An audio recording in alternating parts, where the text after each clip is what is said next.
11 सोमवार इस तरह यदि आपने व्रत किया, पूजन किया शिवलिंग का, तो आप देखेंगे कि आपके जीवन की बड़ी से बड़ी समस्या जड़ से होंगी खत्म। और आप क्या मंदिर से लाना चाहिए और क्या चढ़ाना चाहिए। राधे कृष्णा दोस्तों, कैसे हैं आप? आशा करती हूँ स्वस्थ होंगे, मस्त होंगे। आपके चैनल, हमारे चैनल यानी कि एस्ट्रो ज्योति में आपका स्वागत है।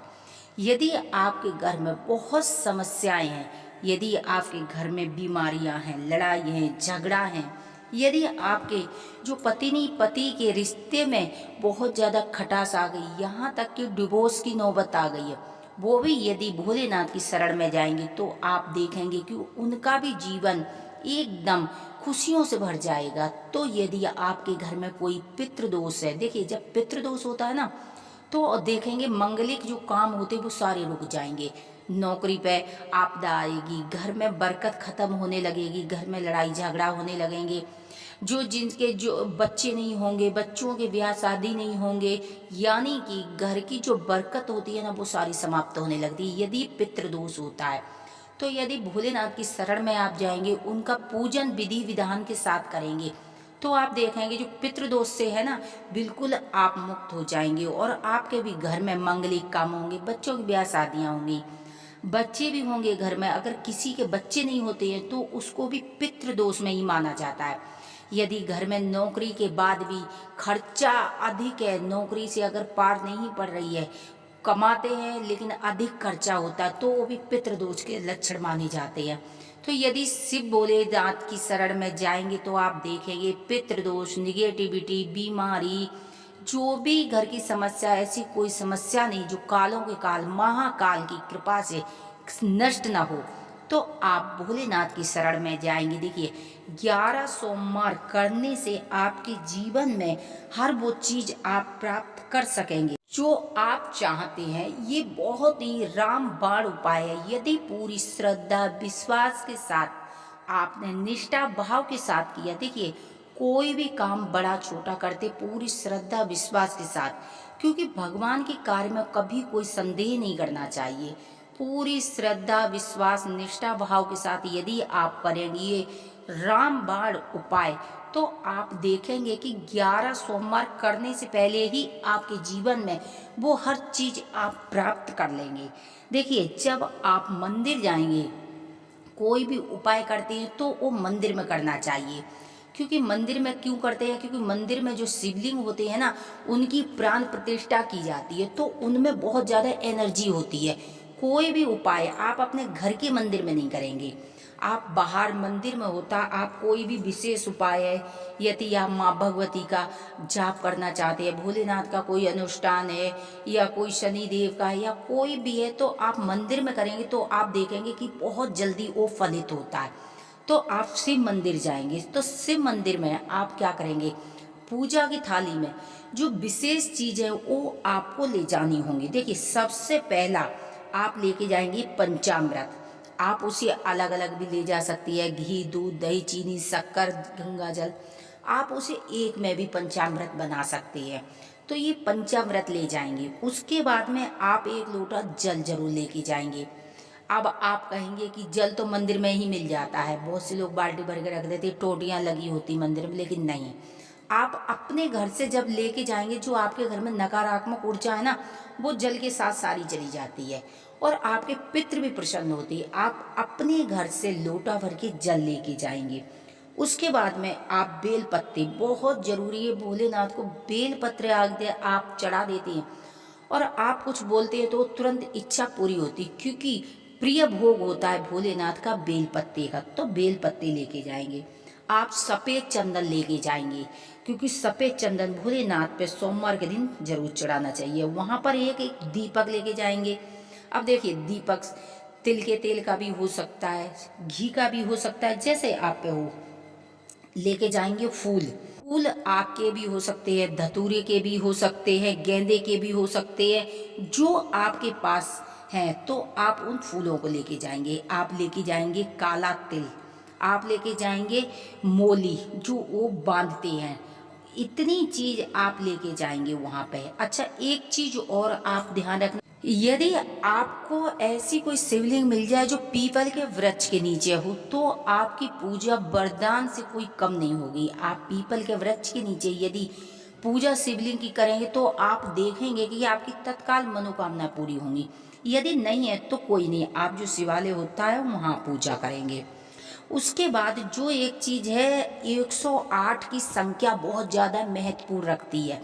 तो आप 108 आक के फूल ले जा सकती हैं, गेंदे के फूल ले जा सकते हैं, आप 108 धतूरे के फूल ले सकते हैं, 108 आप बेल पत्ते ले सकते। यदि कुछ नहीं है तो आप 108 चावल के दाने साबुत अखंडित न हो, आप उन्हें लेंगे। जो आपकी जो विशेष मनोकामना है ना, वो बोल के आप पहले सबसे पहले आप पंचामृत से अभिषेक कराएंगे भोलेनाथ का। फिर आप जल चढ़ाएंगे, चंदन लगाएंगे, मोली रोली, और आप उनको इस तरह जैसे आप स्वयं तैयार होती ऐसे तैयार करके फिर उनकी आरती करेंगे। आरती के बाद फिर आप वहाँ बैठ जाएंगे। जो भी परेशानी होगी वो भोलेनाथ से आप बोलेंगे, और जो 108 अक्षत है आप अपनी मुट्ठी में लेंगे। संतान की, विवाह की समस्या है, नौकरी में है, लड़ाई झगड़ा है, कोई भी बहुत बड़ी समस्या है, 108 दाने हाथ में लेके और अपनी मनोकामना बोलते हुए ओम नमः शिवाय, ओम नमः शिवाय का जाप करते हुए आप शिवलिंग पर चढ़ा देंगे। देखिए, ओम नमः शिवाय का जाप क्या है, बिल्कुल सीधा है, तो कोई भी बोल सकता है। यदि आपको और कोई शिव जी के मंत्र आते हो, आपको रुद्राष्ट आता हो तो वो बोल सकते हैं, आपको महामृत्यु जयंती का मंत्र आता हो तो आप वो बोल सकते हैं। जो भी मंत्र आपको आता हो वो बोल सकते। आप अपनी मन्नत बोलते हुए 108 जो चावल के दाने हैं वो आप शिव जी को अर्पित कर देंगे। वहाँ बैठकर जो भी क्षमा याचना है, शिव जी के पास बैठकर आप क्षमा याचना करेंगे। आप देखेंगे कि आपकी बहुत जल्दी भोलेनाथ सुनेंगे। कम से कम ऐसा अब आप कहेंगे कि हम तो हर सोमवार को इस तरह करते हैं, लेकिन ये संकल्प के साथ अपना नाम गोत्र बोलकर 11 सोमवार का आप संकल्प लेंगे, और ये चीज़ जो 108 की संख्या में है ये आपकी मनोकामना पूरी करने वाली है। ठीक है, आप नीले काले कपड़े नहीं पहनेंगे उस दिन, और जो भी समस्या भोलेनाथ से वहाँ बैठ के प्रार्थना करेंगे। 2 4 10 मिनट बैठेंगे, क्योंकि आप जब वहाँ बैठेंगे तो देखिए भोलेनाथ की आपके उतनी ही दृष्टि भोलेनाथ की आपके ऊपर पड़ेगी। तो बहुत ही श्रद्धा विश्वास के साथ, बहुत ही छोटा सा उपाय है ये उपाय, आज सोमवार को आपने किया तो आप देखेंगे आपकी बड़ी से बड़ी मनोकामना पूरी होनी चाहिए। 11 सोमवार में कोई नागा नहीं होना चाहिए। लेकिन जो माताएं बहनें होती हैं उनको पीरियड का बीच में जो शास्त्रों में भी इस चीज़ का उल्लेख है वो छोड़ दिया जाएगा, लेकिन दूसरा फिर गिनती में लिया जाएगा। तो माताएं बहनों के लिए इस चीज़ की छूट दी गई है। तो आप भोलेनाथ की इस प्रकार यदि आप पूजा करेंगे और इस प्रकार करेंगे तो आप देखेंगे कि जो आपकी जटिल से जटिल मनोकामना है वो पूरी होगी। उसके बाद आप क्या करेंगे, जब आएंगे ना तो जलहरी से जो जल गिरता है वो जल थोड़ा सा आप अपने लोटा में लेके आएंगे। जो आप अपने लोटा का नहीं बचाएंगे, जो जलहरी में से गिरता वो जल लेके आएंगे। अब आप कहेंगे कि बहुत से लोग चढ़ाते वो जल, लेकिन ऐसा कुछ नहीं, कोई भी चढ़ाए। जब आप चलेंगे उस टाइम पर खाली लोटा लेके नहीं आएंगे, किसी का भी जल हो, क्योंकि जब शिवलिंग पर चढ़ गया है ना तो जो जहाँ से शिवलिंग से जल गिरता है वहाँ सभी देवी देवता उस जल के लिए खड़े रहते हैं। तो आप किसी का भी जल हो, शिव जी पर चढ़ गया वो जल आप अपने घर लेके आएंगे, दोनों गेटों के साइड में डालेंगे, अपने घर में छिड़काव करेंगे उस जल का ओम नमः शिवाय मंत्र बोलते हुए। आपको जो मंत्र आता है वो भी आप बोल सकती हैं। तो आप पूरे घर में छिड़काव करेंगे, कोने कोने में डाल देंगे। जो आपके घर की निगेटिविटी थी ना, देखिए कुछ आप जल ले जाएंगे तो कुछ निगेटिविटी उसमें चली जाएगी, और कुछ आप जल छिड़केंगे तो उससे समाप्त हो जाएगी। तो आप चारों कोने में छिड़काव करेंगे, दोनों गेटों में छिड़काव करेंगे, साइडों में, और आप अपने ऊपर और सबके ऊपर उस जल का छिड़काव करेंगे। तो आप यदि इस तरह 11 सोमवार आपने करा श्रद्धा विश्वास निष्ठा के साथ, तो आप देखेंगे कि भोलेनाथ की कृपा इतनी बरसेगी कि 11 सोमवार आप कर नहीं पाएंगे, आप पहले ही सोमवार से चमत्कार देखेंगे। जो चीज आपको प्राप्त करनी है वो चीज अपने आप चलकर आएगी आपके पास। आप हार गए हैं, हताश हो गए हैं, बहुत परेशान हो गए, तो आप भोलेनाथ की शरण में जाइए। भोलेनाथ जो कालों के काल महाकाल की शरण में जो चला गया, उसे किसी चीज की चिंता करने की जरूरत नहीं है। अपनी सारी परेशानियां भोलेनाथ पर छोड़ दीजिए, माता पार्वती पर छोड़ दीजिए। भोलेनाथ की कृपा से आपके घर में धन धान्य की पूर्ति होगी, आपके घर में वंश वृद्धि होगी।